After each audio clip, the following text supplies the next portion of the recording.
Some nights feel like they were designed to lull you into forgetting that your life can change in a single breath.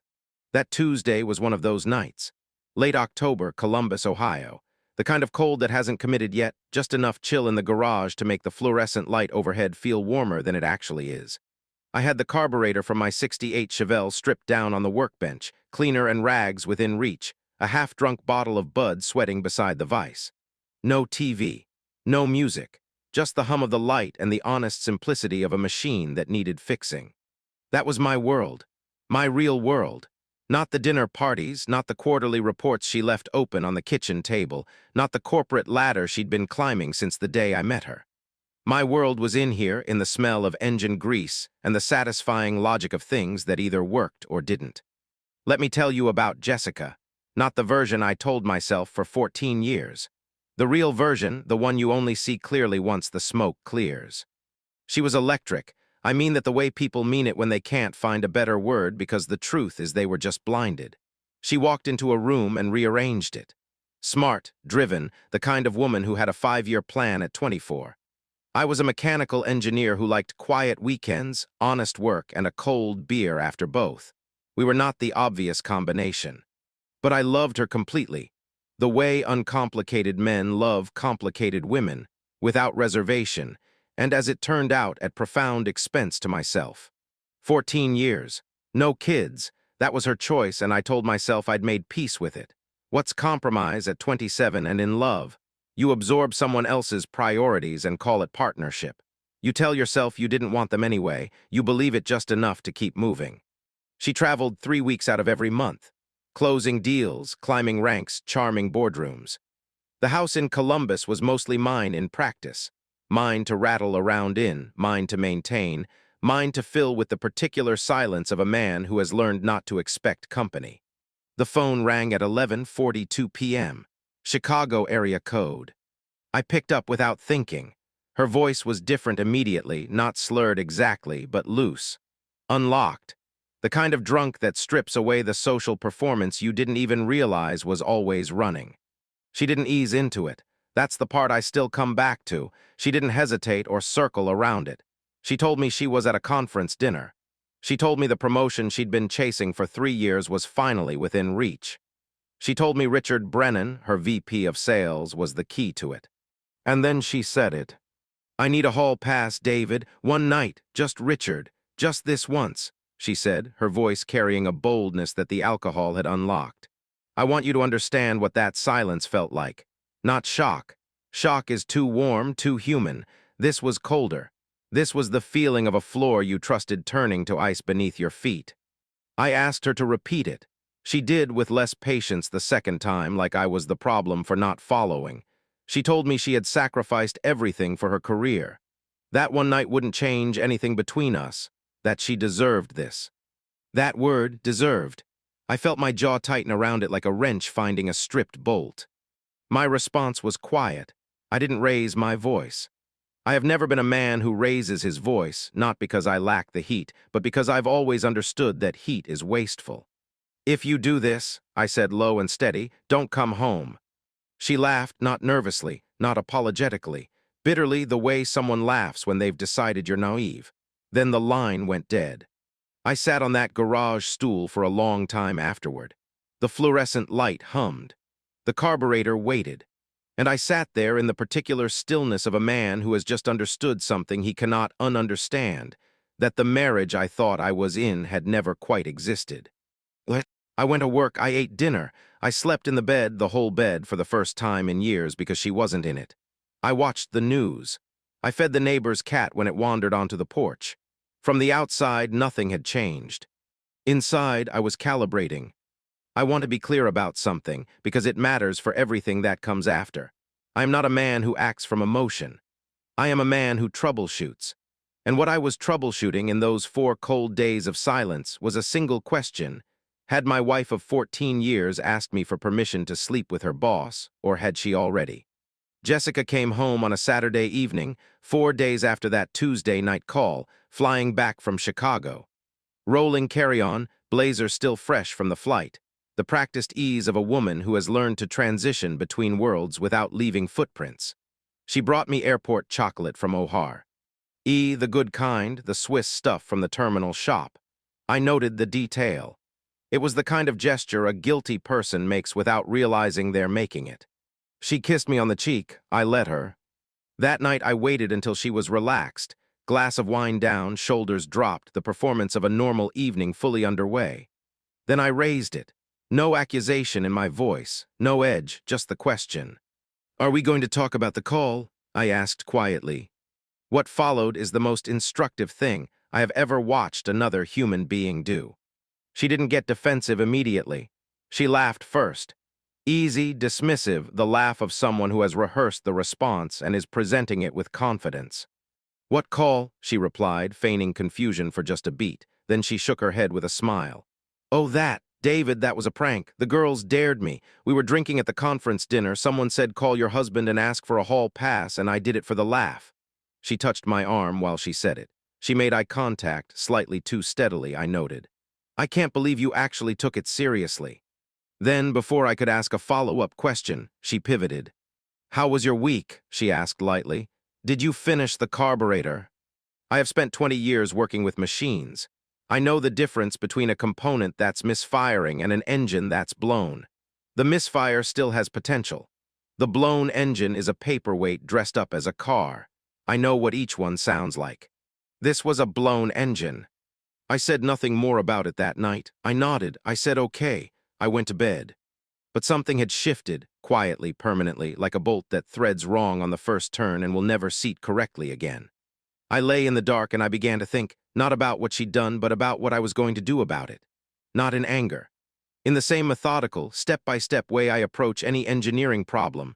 Define the fault, identify the variables, build a process, execute without emotion clouding the measurement.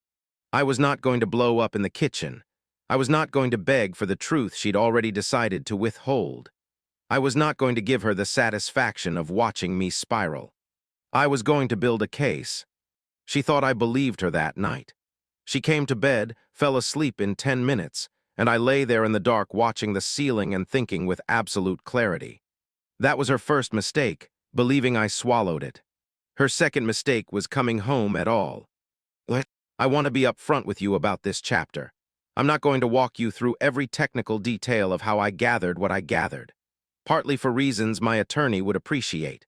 Partly because the method isn't the story, the discipline is. The story is what it costs a man, emotionally, to become a ghost in his own marriage while building a case against it from the inside. Here's the broad shape of the next 3 weeks. I started with the phone records. We were on a family plan, one account, my login, full call history accessible from any browser. I pulled 6 months of Jessica's records and cross-referenced them against her travel calendar. The calls to Richard Brennan's cell, his personal cell, not his work line, appeared after hours on weekends, on Tuesday evenings when she was in the bedroom on what she called a work call, and I was in the kitchen doing dishes. I printed the records. I put them in a manila folder. I labeled it project and locked it in my shop cabinet. I consulted an attorney that same week, not to file, but to understand the landscape. She was thorough and unhurried, the kind of attorney who has run this exact play 30 times and feels no need to perform outrage on my behalf. I appreciated that deeply. She told me Ohio operates on equitable distribution. She told me documented marital misconduct doesn't guarantee a particular outcome, but shapes the narrative in asset proceedings in ways that matter. She told me what I could do and what I absolutely could not do. I filed every word of that conversation the way I filed torque specifications, precisely and without sentiment. What followed were the most emotionally demanding 3 weeks of my adult life, not because of what I was discovering, but because of what I had to perform while discovering it. I cooked dinner. I asked about her day. I watched her text at the kitchen table and wondered, with a calm that surprised even me, whether she was texting him while I dried dishes 10 feet away. I watched her sleep and understood that the face I'd loved for 14 years was, in some way I couldn't fully articulate, no longer the face I thought I knew. I reached out to a private investigator through a colleague, a former insurance fraud investigator named Glenn, compact and unremarkable in the way that good investigators tend to be. I was specific with Glenn. I wasn't interested in explicit photograph. As if they could be avoided. I needed time-stamped, location-corroborated documentation. He delivered within 2 weeks. A Cincinnati trip Jessica had described to me as a solo client visit, hotel check-in records under Brennan's corporate card, a lobby photo showing them arriving together at 6:14 p.m. on a Wednesday. She'd told me she'd be working late with the regional team. I filed it in the folder behind the phone records. Quietly and with my attorney's careful guidance, I also moved to separate a personal investment account, premarital, solely in my name, from our shared financial infrastructure. Every step documented. Nothing hidden, nothing illegal. I was building walls, not planting bombs. The detail that cost me the most was one I found myself, not through Glenn. We had a shared cloud backup, set up years ago for vacation photos, the kind of digital housekeeping you do when you're optimistic about the future. I found it on a weeknight during week 2, while she was away on another Chicago trip. In a subfolder she had clearly never imagined I would find, buried under a mislabeled album name, were photographs taken in a hotel room. Not sent to anyone. Not meant for anyone but herself and whoever she'd shared that room with. The kind of photographs that don't require a caption. I closed the laptop. I sat in the dark for a moment, just a moment. Then I went to bed because I had work at 6 a.m. and the evidence wasn't going anywhere. By the end of week 3, I knew everything. Every trip, every call, every lie she'd told me over the course of what I now understood to be at least 8 months of this. And she had no idea I knew a single thing. That asymmetry, that quiet, invisible advantage, was the only thing I needed. Then, on a Thursday evening, my phone buzzed with a message from a number I didn't recognize. 7 words. Riverside Bistro, 7 p.m., you deserve the truth. I almost ignored it. I sat with it for an hour, turning it over like a foreign part I couldn't place. Then I grabbed my keys. I arrived at Riverside Bistro at 6:55. Corner booth, back to the wall, old habit. I ordered coffee and watched the door. At 7:02, a woman came in. Composed, well-dressed, moving through the restaurant with the specific controlled stillness of someone who has been preparing for a conversation for a long time and has decided, finally, to have it. She found me without asking. She sat down across from me and placed her hands flat on the table. "Clare Brennan," she said, her voice measured and deliberate. "Richard's wife, 19 years, 2 teenagers." I looked at her for a moment, really looked. She was sitting across from me doing the exact same math I'd been doing for 3 weeks, calculating whether to trust a stranger with the worst thing that had ever happened to her. I recognized the calculus because I'd been running it myself. We decided in roughly 4 minutes of conversation that we could trust each other. You just know. Grief has a particular grammar and we were both fluent. She opened the manila folder she'd brought and slid it toward me. I looked at everything in it, carefully, the way I look at everything. Hotel invoices, keycard entry logs with timestamps, a photograph, clear, unambiguous, taken through a partially open doorway that removed any last fragment of interpretive doubt. I noted the dates. 2 of them aligned precisely with the Chicago conference. The night of the call, one overlapped with the Cincinnati trip Glenn had already documented. The folder didn't just confirm what I already knew. It gave me something Glenn's evidence alone couldn't provide. A second independent source. Corroborating testimony from a separate, unconnected party. My attorney would later use exactly that phrase. In that moment, sitting in a restaurant booth with a cup of coffee going cold in my hands, it meant something simpler. The sliver of me that had still been willing to entertain the prank explanation, the last thread of charitable doubt, went completely and permanently quiet. Claire and I talked for 2 hours. I won't share everything from that Thursday night conversation. Some of it belongs only to the 2 of us, 2 people who found themselves in that restaurant through no choice of their own. But I'll tell you the practical outcome because it matters. We agreed to coordinate our filings. Her attorney, my attorney, separate representation, synchronized timing. We wanted the papers served on the same weekend, ideally the same morning. We wanted Richard and Jessica to find out within hours of each other, close enough together that neither could warn the other or begin constructing a narrative before the walls were already up. It was, I thought, driving home that night, the most efficient thing either of us had done in years. My attorney confirmed the plan was executable within the week. She walked me through the asset division picture again, the documentation I'd gathered, the legal separation. Of my premarital account, the bank records clearly showing that Jessica's income over the final 5 years had flowed almost entirely into her personal investment accounts, while mine had serviced the mortgage, the utilities, the household. The picture it painted was not flattering to her. The picture was accurate, and accuracy is all I'd ever asked of anything. Over the following week, I moved through my marriage like a man walking a familiar building knowing it's scheduled for demolition. I was present. I was functional. Jessica and I went to a dinner party at our neighbor's house that Friday evening. I watched her work the room, charming, confident, the electric version of herself she had always performed for the world, and I thought, she has no idea this is the last weekend of the life she built, not with hatred. With the specific, quiet clarity of a man who has already finished grieving and is just waiting for the paperwork to catch up. The Saturday arrived the way important days always do, looking exactly like any other morning. I made coffee. Jessica was on the couch in her robe, legs tucked beneath her, watching a home renovation show with the loose contentment of someone completely at ease. She was scrolling her phone. She looked relaxed. She looked from the doorway like a woman who had no reason to expect anything other than a quiet Saturday morning. The process server arrived at 9:22 a.m. I had coordinated this personally, the address, the time window, the confirmation signature. I opened the front door, signed the receipt, and carried the envelope to the living room myself. I set it on the coffee table in front of her. She looked at the envelope, then at me, then back at the envelope. "What is that?" she asked slowly, her voice dropping. "Divorce papers," I answered. "You've been served." What followed, I will give you without embellishment.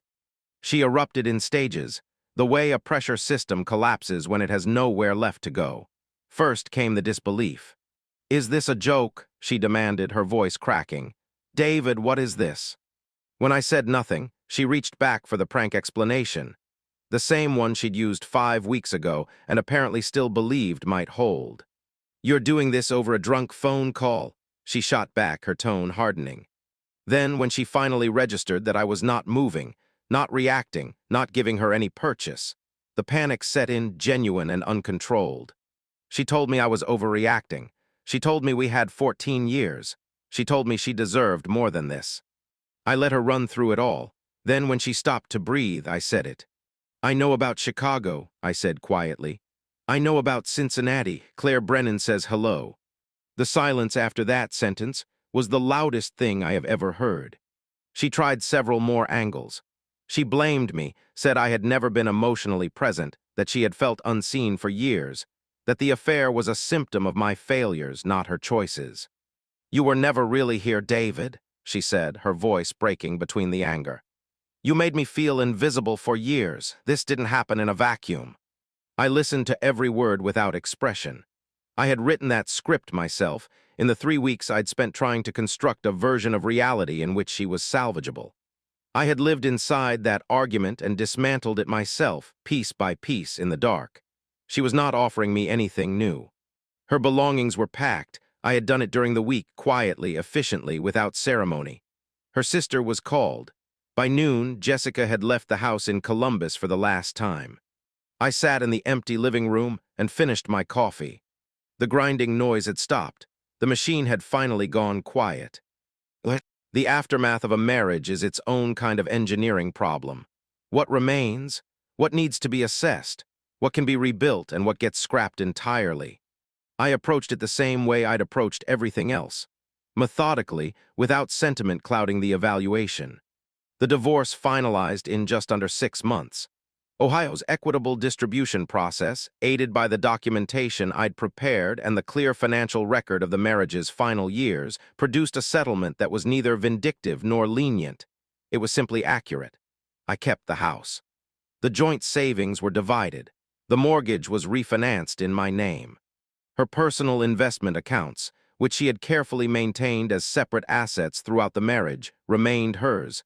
But she lost access to the financial infrastructure she had quietly relied on me to maintain.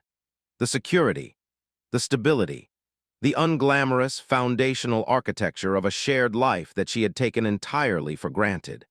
She found out, I suspect, in those first months, what it costs to build something from scratch in your mid-40s without the foundation you'd been standing on. Richard Brennan did not fare better.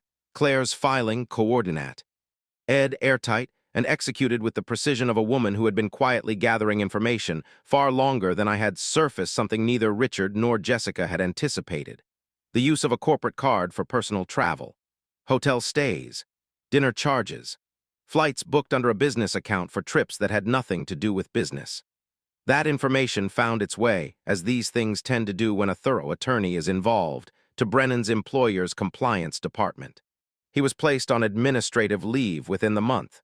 The investigation that followed was not kind to him.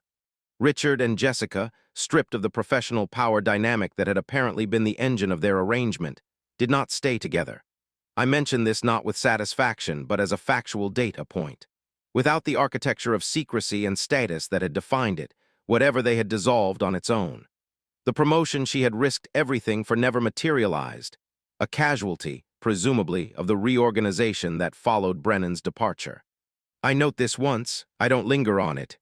Our social circle fractured along lines that surprised me at first, and then didn't. Several mutual couples removed themselves from the situation, not taking sides so much as simply disappearing, which told me everything I needed to know about whether they had been friends or social furniture. I lost two couples I had genuinely considered friends and discovered they had been, in practice, her social acquisitions all along. What I gained surprised me more than what I lost. The men in my life, my brother, two friends from my engineering program, a neighbor I'd exchanged perhaps 40 words within 6 years, showed up in the way that men sometimes show support when they don't know what to say. A six-pack on the porch, a fishing invitation, a hand on the shoulder that didn't require any elaboration. No performance, no processing, just presence. I had underestimated that. I did not start dating. I was not remotely interested in that. I converted Jessica's home office into a workshop extension, new shelving, better lighting, a second workbench I'd been wanting for a decade. I put the tools where I wanted them. I left the house the way I wanted to leave it. I am not glad she is struggling. I want to be careful to say this clearly because I know how these stories are supposed to feel, the cheering audience, the satisfying slow-motion downfall. That is not what this is. I don't need her to suffer. I simply needed to stop being inside the blast radius. That feels entirely different from glad. What? I'm back in the garage, same fluorescent light, same stool, different carburetor, this one from a '71 Mustang a friend brought over last month. The bench is where I left it. The tools are where I put them. I don't have a lesson for you. I want to be honest about that because I've watched enough of these stories to know what they're supposed to deliver. The wisdom, the growth, the redemptive turn where the man says what he learned and you leave feeling like something was resolved. I'm not sure anything was resolved. I'm not sure that's how it works. What I have is a clear accounting. 14 years, a house, a workshop, a job I'm good at. The hard, irreversible, clarifying knowledge that I can sit in the worst silence I have ever known and not become someone I don't recognize. That's what I walked out of this with. That's what she couldn't take because it was never hers to take. When the house is quiet now, I don't think about Jessica. I don't think about Richard Brennan or the hotel photographs or the moment I said Claire Brennan says hello and watched 14 years drain out of my wife's face. I think about the garage on that Tuesday in October, the carburetor on the bench, the phone ringing, the last second before I answered, the last second in which the world still made the kind of sense I'd always assumed it made. I don't wish I'd let it go to voicemail. A man needs to know what he's actually dealing with. There are no children caught in this. There is no custody arrangement, no 9-year-old asking why mom isn't here anymore. The compromise I made at 27, the one I called partnership and she called a convenience, turned out to be the one mercy the marriage offered me. I didn't understand that until the marriage was over. Now I do. I finish the carburetor, I install it, I turn the key. The engine starts clean. She took 14 years. She didn't take what I'm made of. That part was always mine.